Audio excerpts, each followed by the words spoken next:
Shalom jemaat yang dikasih Tuhan, senang sekali saya bisa menjumpai Anda dalam doa pagi hari ini. Hari ini saya akan menyampaikan renungan dengan judul Hidup Menjadi Teladan. Titus 2 ayat 1-3 berkata demikian, kewajiban orang tua, pemuda dan hamba.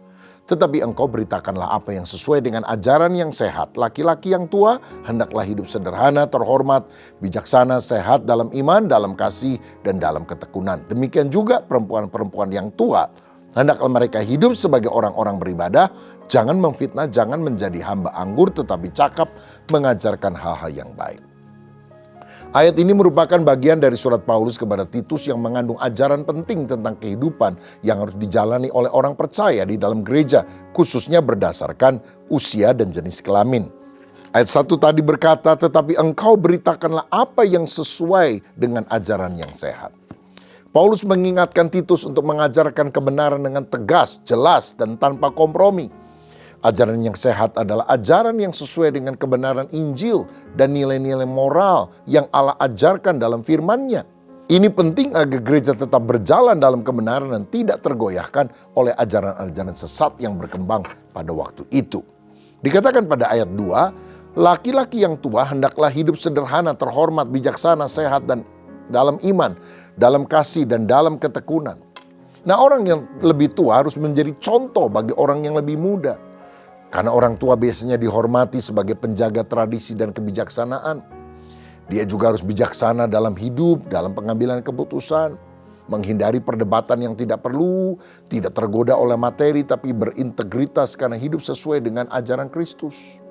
Ada ungkapan tua-tua keladi, makin tua makin menjadi, saudara. Ya, kalau menjadi-jadi untuk melayani Tuhan dengan segenap hati masih boleh lah. Tapi kalau makin menjadi-jadi dalam dosa dan kemauan diri sendiri, wah repot. Ada yang bilang udah makin tua, sifat seperti anak kecil. Gampang ngambek kalau keinginannya tidak dituruti.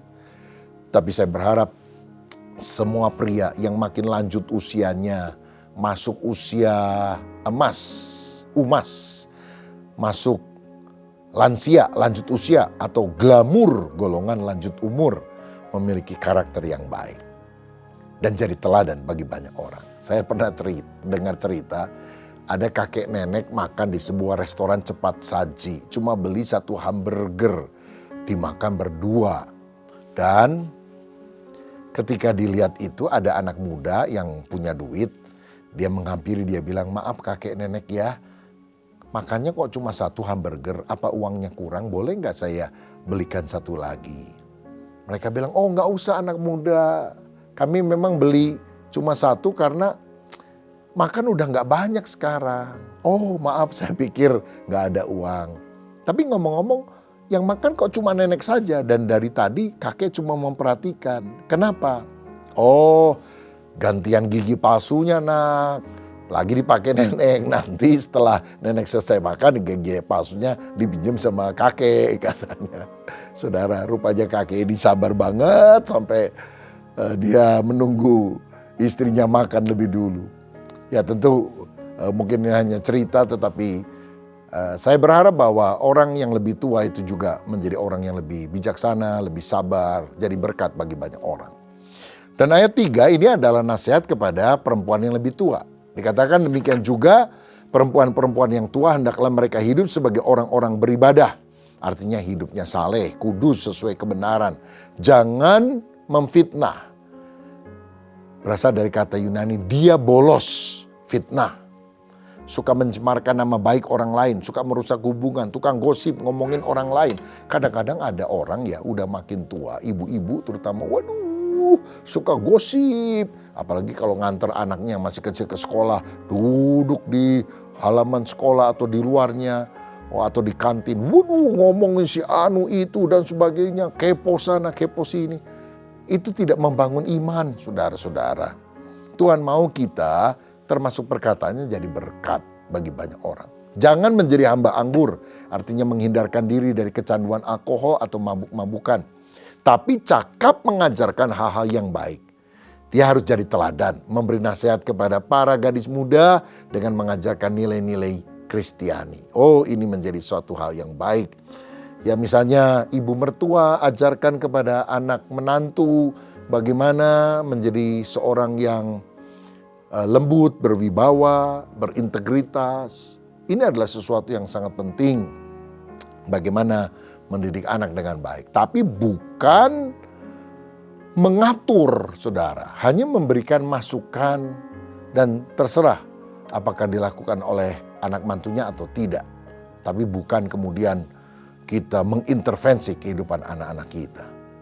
Nah, jadilah teladan. Saya pernah mendengar ada seorang ibu, gak terlalu kaya, ya cukup saja. Tapi dia suka membantu orang lain. Tiap hari dia masak dan menggantungkan kira-kira 20 kantong makanan di pagar rumahnya dengan tulisan yang bisa dibaca orang yang lewat. Siapa yang benar-benar membutuhkan makanan ini silahkan ambil cuma-cuma. Wah, ternyata saudara tiap hari makanannya habis oleh orang-orang yang lewat itu, yang memang kebanyakan orang-orang sederhana yang tinggal di sana. Dan ini ternyata diteladani oleh orang lain. Ada orang yang tinggalnya di gang yang lain juga melakukan hal yang sama.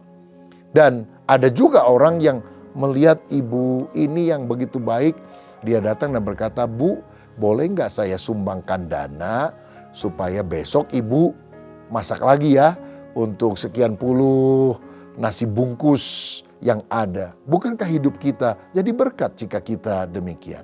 Jadi kesimpulannya, yang pertama penting sekali ajaran sehat dalam gereja, ajaran yang berpusat pada Injil Kristus agar jemaat hidup sesuai kehendak Allah. Dan yang kedua, orang yang lebih tua punya tanggung jawab besar untuk menjadi teladan yang baik bagi yang lebih muda dengan integritas hidup kita, memberi contoh kasih dan kesabaran dalam iman, serta menghindari hal yang bisa merusak kesatuan jemaat. Mari kita berdoa. Bapa, hamba berdoa untuk orang-orang yang sudah berumur, biarlah kami makin matang, makin bijaksana, hidup menjauhkan diri dari dosa, dan hidup makin berkenan kepada Tuhan, jadi teladan baik pria maupun wanita. Kami juga mengajar orang-orang yang lebih muda tentang hidup yang saleh, hidup yang sungguh menyukakan hati Tuhan. Berkat-Mu ya Tuhan bagi orang-orang yang tua, supaya tetap sehat, panjang umur, diberkati oleh Tuhan. Demi nama Yesus kami berdoa. Amin.